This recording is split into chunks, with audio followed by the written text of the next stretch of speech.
If you've ever had elbow pain when lifting, pulling, gripping, or doing any kind of pull-ups and it just won't go away, you may be treating the wrong thing. For the last month, I've been dealing with my own left elbow pain.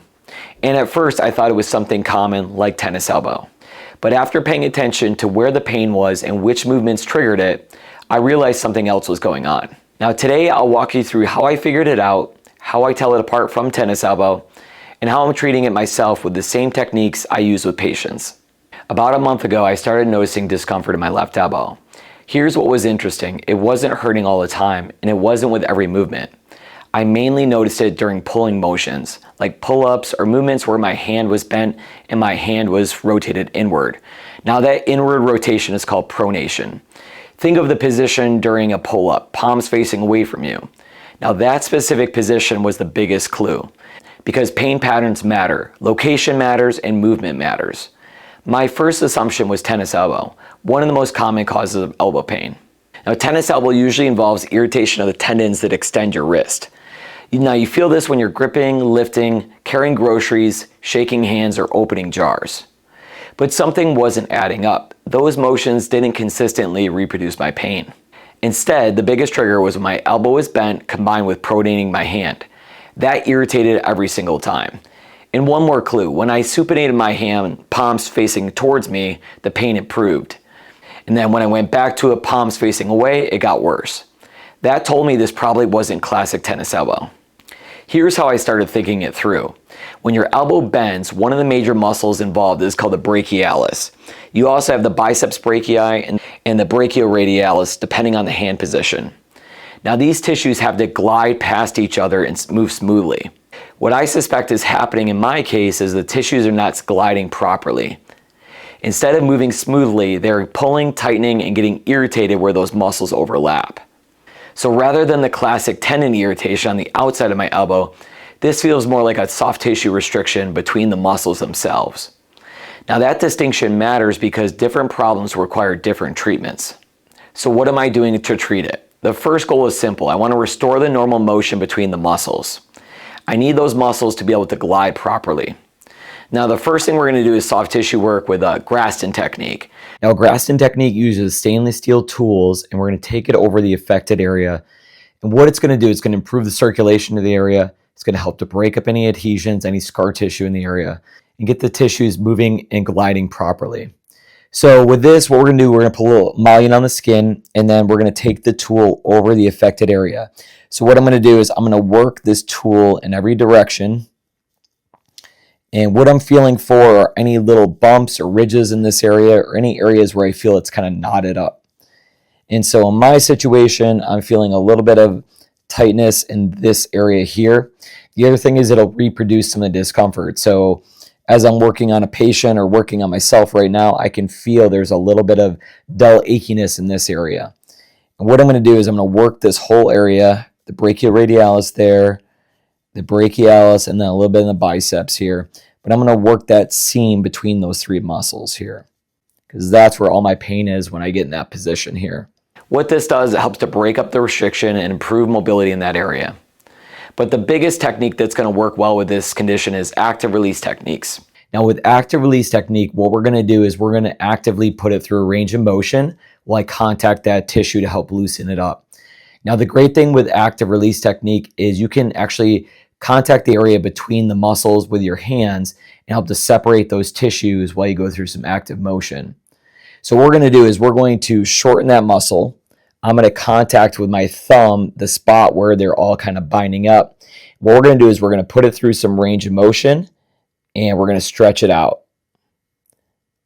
And what I'm feeling for is any area where it's kind of not gliding properly. And I'm going to work my thumb in between those tissues to help loosen it up. And again, this kind of hurts good. It feels like you're getting in the right spot as you loosen it up. Now, depending on the case, we may not use all these different techniques, but a lot of times they work really well in conjunction, so it just depends on the condition. So this has become a little bit more chronic over the past month. So I'm also going to use Shockwave Therapy to help stimulate the healing, improve circulation, and reduce chronic irritation. Another technique we're going to use to help fix my elbow is called Shockwave Therapy. Now what Shockwave Therapy is going to do, it's going to help to stimulate the circulation in this area, help to stimulate the tissue to help repair itself, and calm down a chronic irritated tendon. So shockwave therapy works really well in conjunction with active release techniques, Graston, and dry needling because it can penetrate deep into the area where the tendon attaches to the bone and help to separate those tissues and break up any adhesions. And what's also great about it, it's also very diagnostic. So when you get over the problem spot, it's going to feel like a deep, dull ache. And you know you've hit the right spot when you're over that section. And then as I treat a patient or I treat myself, what I'll notice is there'll be less and less discomfort as I treat that. And then eventually my pain will go away and I'll heal up. So what we're going to do is we're going to put a little ultrasound gel in the area, and then I'm going to search that area between the brachialis, the biceps brachii, and the brachioradialis. Now you may find a couple spots where it's tender, and then what we're trying to do is find the one where it's most sensitive and you feel the deepest ache. We're going to start there. Now what it feels like is like just a very deep, dull ache, and definitely reproduces the pain that the person is having. But it feels very deep. So active release and Graston will feel like a deep, dull ache, kind of like a hurts good. And this hurts good in the way that you feel like you're getting very deep into the area and it's penetrating and doing its job. Depending on the area and the type of injury will determine how much energy we use on an area as we're working it. Typically, a treatment takes between 5 to 10 minutes, depending on the treatment area and the size that we're treating. So I'm just searching a spot because I can feel it, and I want to get right on the main spot. Sometimes I'll add in a little range of motion, so that pronation, supination motion here that was causing my pain when I was doing a pull-up, and that'll sometimes help to get it deeper and help to break up more tightness and adhesions in that area.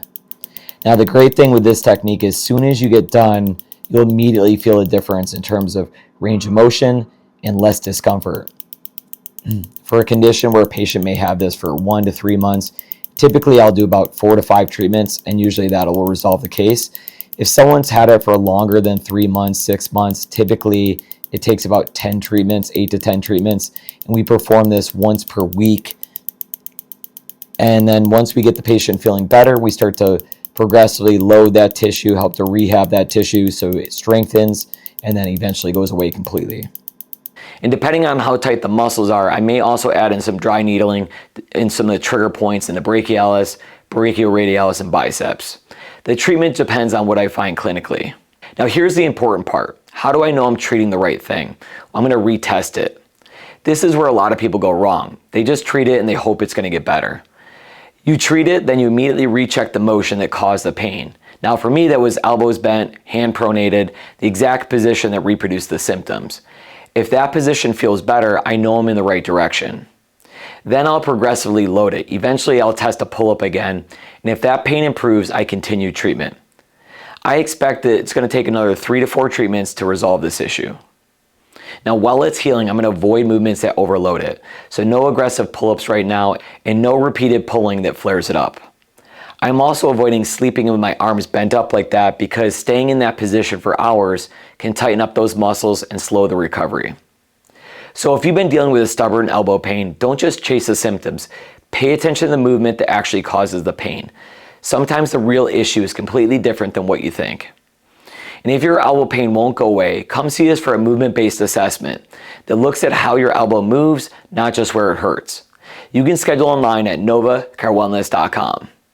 I'm Dr. Todd Sullivan. This is Pain Free After 40. I'll see you next time.